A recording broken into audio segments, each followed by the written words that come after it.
Bonjour à tous et bienvenue sur boursicoté.com pour cette nouvelle analyse technique des principaux indices mondiaux, avec un indice allemand qui termine la semaine avec un biais légèrement haussier mais assez hésitant. Alors certes, on a eu ici ce petit rebond qui nous permet ici de clôturer en légère hausse, mais lorsque l'on regarde la globalité de la dynamique, on a tout de même cette moyenne mobile 20 exponentielle qui continue à agir comme résistance.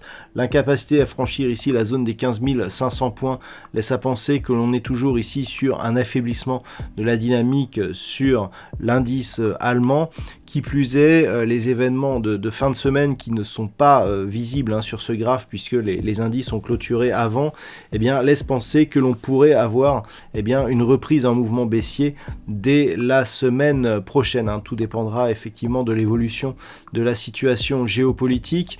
Toujours est-il qu'actuellement, on reste ici dans un biais plutôt baissier sur l'indice allemand, mais qui reste ici dans des limites telles qu'il les connaît depuis le début de l'année 2021. Malgré tout, une rupture éventuelle ici de cette zone des 14 840 points serait un gros signal technique d'un point de vue moyen terme.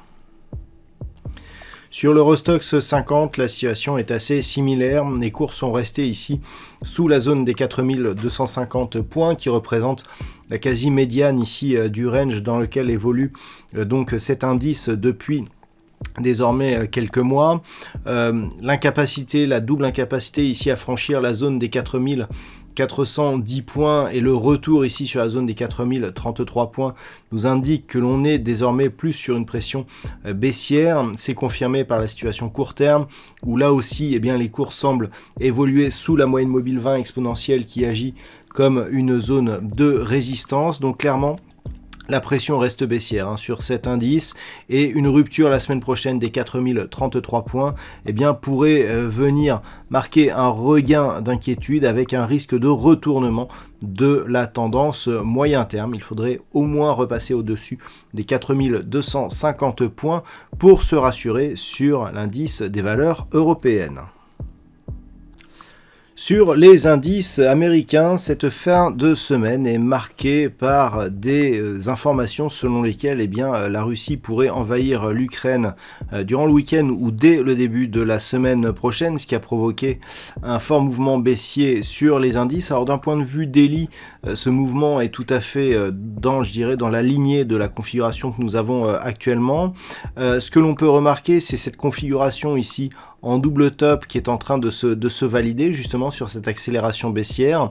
Si tel était le cas, on pourra avoir ici un premier objectif sur cette zone des 4380 points, suivi d'une poursuite ici en direction du précédent point bas à 4235 points. Donc le S&P 500 lui aussi évolue dans une dynamique plutôt baissière. On peut remarquer que depuis ici cette forte attaque sur la bande de Bollinger inférieure en unité de temps daily, le rebond technique n'a pas permis de casser durablement la moyenne mobile 20 exponentielle. On n'a pas réussi à rester au-delà des 4540 points.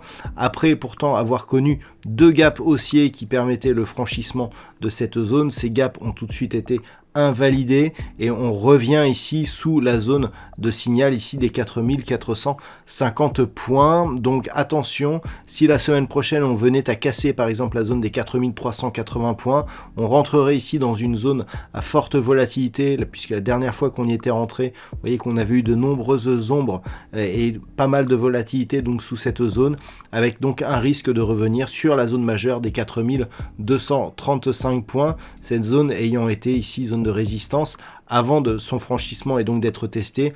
Depuis, c'est le franchissement de cette zone qui pourrait totalement invalider la tendance moyen terme sur l'indice élargi des valeurs américaines.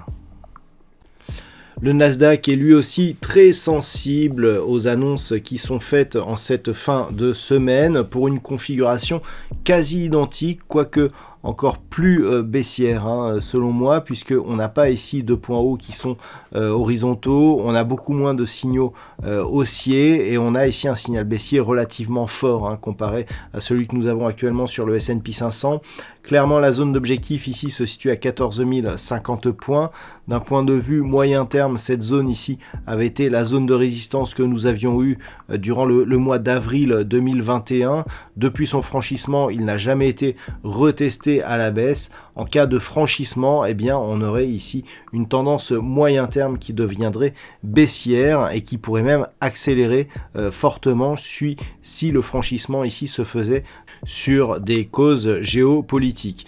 Donc à surveiller ce week-end justement l'évolution de ces informations, et en cas de franchissement, eh bien on peut s'attendre à une accélération donc sous la zone des 14 000 points avec dans ce cas eh bien un objectif moyen terme qui se situerait ici à 12 766 points. Alors on a d'autres niveaux de support, on a par exemple ici ce niveau proche des 13 000 points et ici un niveau intermédiaire sur ce niveau proche des 13 450 points, mais une rupture ici de cette zone des 14 050 points serait un très mauvais signal pour la suite. Et puis enfin l'indice japonais qui avait la semaine dernière cassé et validé justement la cassure de cette zone des 27 385 points est en train de tenter un retour ici à l'intérieur de cette zone. Alors pour l'instant le retour n'est pas totalement confirmé. Certes nous avons retrouvé ici une évolution au-dessus de la zone des 27 385 points.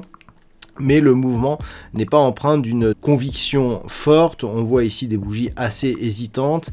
Et puis, on n'a pas de cassure de précédents points hauts significatifs qui pourrait nous donner un signal de changement de tendance. Donc pour l'instant, même si on revient ici au-delà de cette zone des 27 385 points, ce mouvement semble essentiellement technique. Il faudra surveiller en début de semaine eh bien, les risques de contagion donc, sur l'indice japonais suite à la situation géopolitique qui marque donc cette fin de semaine.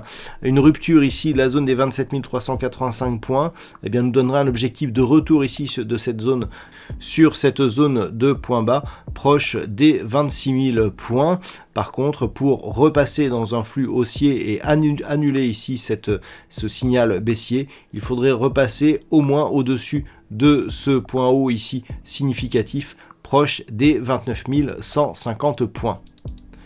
Voilà donc pour cette analyse technique de ces principaux indices mondiaux en cette fin de semaine. Je rappelle que cette fin de semaine est marquée par une situation géopolitique assez trouble. Il y a des rumeurs selon lesquelles eh bien, l'Ukraine pourrait être envahie.